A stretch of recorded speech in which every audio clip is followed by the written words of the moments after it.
আসসালামু আলাইকুম ওয়া রাহমাতুল্লাহ। কেমন আছেন সবাই? রমজান মাস চলে এলো, সবাইকে রমজানুল মোবারক। আজকে আমি ডাক্তার মিশকাত তাহমিদ আজিজ আপনাদেরকে প্রতিটি ধাপে ধাপে ভেঙে ভেঙে বলবো রোজায় কখন কিভাবে কোন ওষুধগুলো কেমন করে নিতে হবে। প্রথমে আসুন আমরা জানি রোজার মধ্যে ওষুধ খাওয়ার সময় সম্পর্কে। প্রথমে আপনি যে যে ওষুধগুলো খাচ্ছেন তার মধ্যে দুই ধরনের ওষুধ সাধারণত থেকে থাকে। একটা হচ্ছে খালি পেটের ওষুধ, যেগুলো সাধারণত সালফোনাইল ইউরিয়া গ্রুপের, আর কিছু থাকে ভরা পেটের ওষুধ। সকালের যে খালি পেটের ওষুধটা রয়েছে সেটা আপনাকে খেতে হবে ইফতারের সময়। তবে সেক্ষেত্রে মাথায় রাখবেন, অন্যান্য সময় যেমন ওষুধ খেয়ে 15 থেকে 20 মিনিট অপেক্ষা করেন, রোজার মধ্যে অপেক্ষা করার কোনো দরকার নাই। আর ইনসুলিন নেওয়ার সময়ও রোজার সময় ইফতারের ডোজটা, অর্থাৎ আপনি সকালে যে ডোজটা আগে নিতেন সেই ডোজটা আপনাকে ইফতারে নিতে হবে, এবং এখানেও কোনো ওয়েটিংয়ের দরকার নাই। সেহরির সময় আপনি যখন ওষুধ খাবেন তখন আপনাকে ওয়েটিং টাইমটা মেনটেন করতে হবে। অর্থাৎ আপনি রোজায় সকালে রাতে যে ইনসুলিনটা নিতেন সেটা আপনি দিবেন সেহরির সময়। এই সময়টাতে আপনি 20 থেকে 25 মিনিট অপেক্ষা করতে পারেন। যেসব অ্যাডভান্স ইনসুলিন রয়েছে, যেমন ধরেন নভোর্যাপিড, নভোমিক্স, এগুলো তো আসলে 5 থেকে 10 মিনিটের বেশি ওয়েট করা লাগে না। এইসব ইনসুলিনগুলো যদি আপনি ব্যবহার করে থাকেন সেক্ষেত্রে ওয়েটিং টাইম মেনটেন করতে হবে না। আর বাকি ওষুধগুলোর ব্যাপারে সামান্য একটু বলে থাকি, কারণ এগুলো নিয়ে অনেক প্রশ্ন আমাদের ইনবক্সে আসছে। যারা থাইরয়েডের ওষুধ নিচ্ছেন তারা এটা সেহরির 30 মিনিট আগে খেয়ে নেবেন। প্রেশারের ওষুধ যারা ব্যবহার করেন, একটা ওষুধ ব্যবহার করলে সেটা আপনি সেহরির সময় খেয়ে থাকবেন। আর যদি 2 রকমের ওষুধ আপনার থাকে তাহলে সকালের ওষুধটা আপনি সেহরির সময় খাবেন এবং রাতের ওষুধটা আপনি খাবেন ইফতারের সময়। যদি আপনার ওষুধ 2 রকমের থাকে এবং কোনো ওষুধ 2 বেলা করে থাকে সেক্ষেত্রে আপনার ডোজ কমাতে হতে পারে, কারণ এখন যে রোজার সময় সেটা প্রায় 14 থেকে 15 ঘন্টা পর্যন্ত হবে। যারা আপনাদের মধ্যে কোলেস্ট্রল ওষুধ ব্যবহার করে থাকেন তারা রাতের খাবারের আগে কোলেস্ট্রল ওষুধটা খেয়ে নেবেন। কোলেস্ট্রল ওষুধ বলতে বোঝায় রসুবা, অ্যাটোবা, রসুটিন, তারপর অ্যাস্টোর, এই ওষুধগুলো হচ্ছে কোলেস্ট্রল ওষুধ। আরও আছে নোফিয়েট, ফেনোক্যাপ ইত্যাদি। হার্টের ওষুধগুলো আপনাকে খাবারের পরে খেতে হবে। রাতে হালকা খাবারের পরে আপনাকে হার্টের ওষুধটা নিতে হবে, যেমন প্লাডেক্স, ক্লপিড এস, ইকোস্পিরিন, কার্বা ইত্যাদি। যারা ভিটামিন ব্যবহার করে থাকেন তাদের যদি ভিটামিন 1 বেলা হয়ে থাকে সেটা আপনি রাতের খাবারের পরে খাবেন। আর যদি 2 বেলা ভিটামিন খাওয়ার অভ্যেস থাকে সেটা আপনাকে একটি সকালে যেটা খেয়ে থাকতেন আগে সেটা এখন আপনাকে ইফতারের সময় নিতে হবে এবং রাতেরটা সেহরির সময় নিতে হবে। গ্যাস্ট্রিকের ওষুধগুলো আপনারা 2 বেলা আগের নিয়মে খাবেন ইফতার এবং সেহরিতে। সেক্ষেত্রে আপনার ওয়েটিং টাইমটা শুধুমাত্র সেহরিতে মেনটেন করলে হবে। ইফতারের সময় ওষুধ খেয়ে আপনি সাথে সাথে ইফতার করে নেবেন। ডায়াবেটিস যখন আপনি প্রথম কয়েকদিন রোজা রাখবেন সে সময় আপনাকে একটু নিয়মিত মনিটরিংয়ে রাখতে হবে। বাসায় গ্লুকোমিটার থাকলে আপনাকে র্যান্ডম সুগার বা সিবিজি মাপতে হবে। এখন তাহলে আসুন আমরা জেনে নিই কখন কখন সেটা মাপতে হবে। আপনাকে 2 সময় দিনের মধ্যে ডায়াবেটিসটা চেক করতে হবে। একটা হচ্ছে যে বিকাল 3টা থেকে 4টার দিকে। এই সময় আপনি যে ডায়াবেটিসটা মাপবেন গ্লুকোমিটারের মাধ্যমে সেটা আপনাকে সহায়তা করবে সেহরির সময় আপনার ডোজটা কম কিংবা বেশি হচ্ছে কিনা সেটা অ্যাডজাস্ট করতে।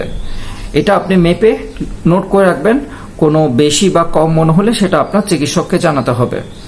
আর ইফতারের ঠিক 2 ঘন্টা পরে আরেকবার মাপতে হবে, যেটা আপনাকে ইফতারের ডোজটা ঠিক আছে কিনা সেটা আপনাকে নির্ধারণ করতে সহযোগিতা করবে।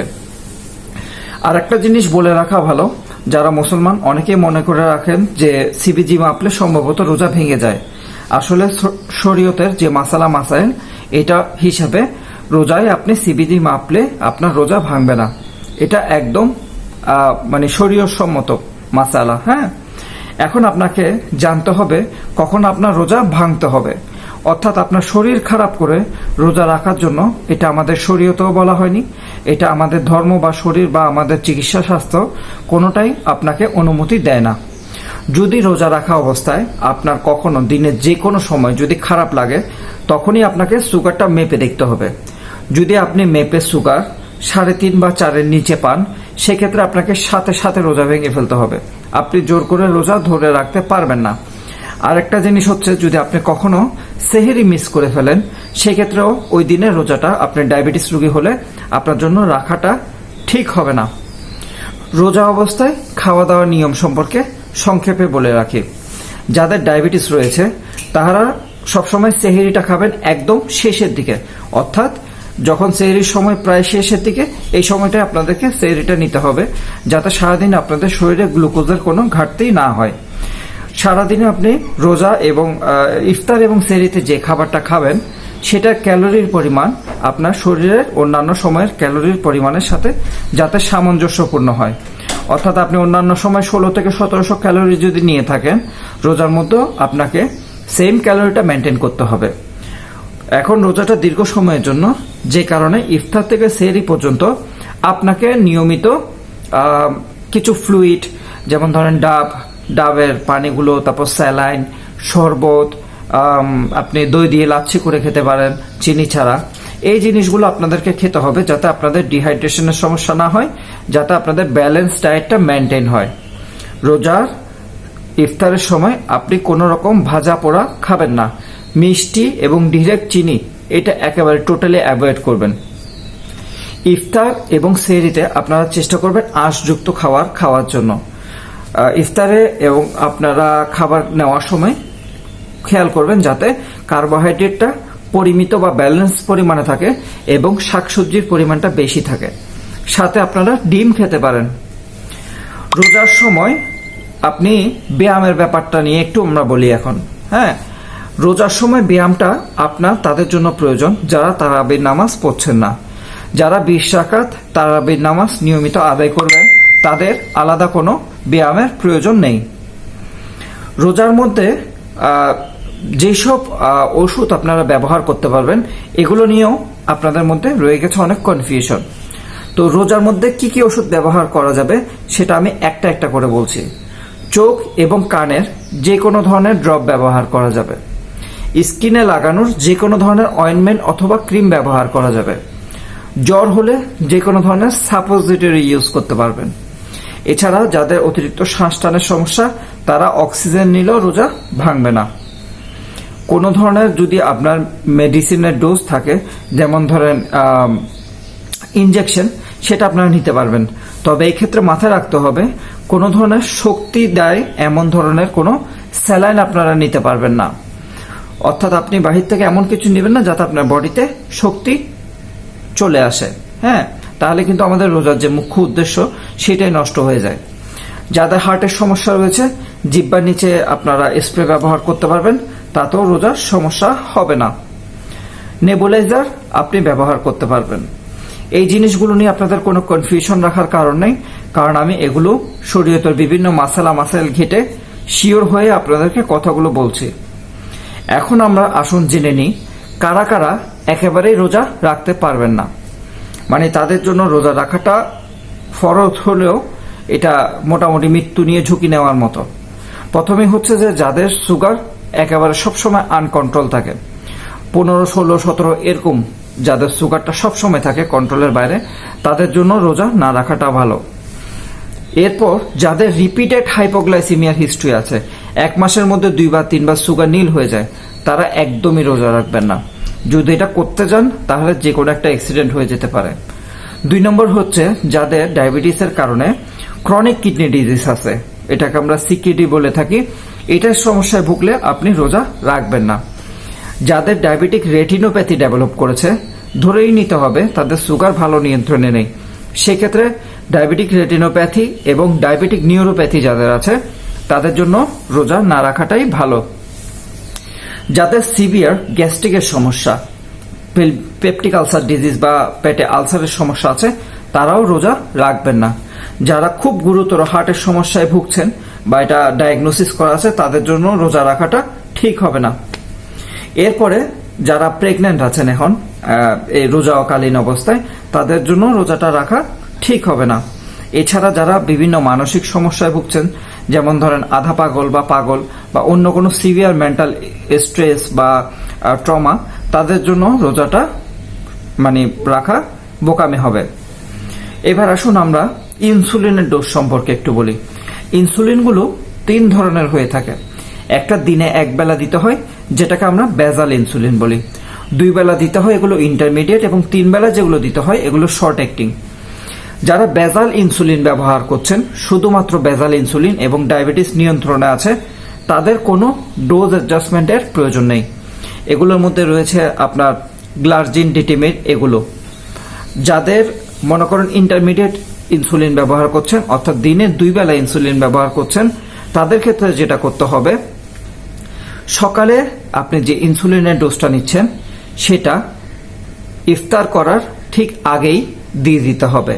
দেওয়ার পরপরই ইফতার করে ফেলবেন, কোনো রকম ওয়েট করা যাবে না। অন্যান্য সময় যেমন 20 থেকে 30 মিনিট বসে থাকেন, এটা করা যাবে না রোজা অবস্থায়। তো এই যে ডোজটা আপনারা দিবেন এটা অপরিবর্তিত থাকবে, অর্থাৎ সকালে যদি আপনি 20 দিয়ে থাকেন, আপনি ইফতারের সময় ঠিক একই পরিমাণে 20 দিতে হবে।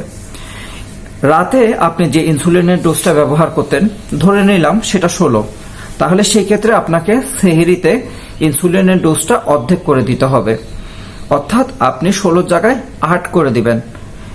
আর সকালবেলা সেহরিতে আপনারা যখন ইনসুলিনটা দিবেন, সেই সময় আপনারা ওয়েটিং টাইমটা মেনটেন করবেন, অর্থাৎ 20 মিনিট আগে ওষুধটা ব্যবহার করবেন। এটা গেল 2 বেলা ইনসুলিন।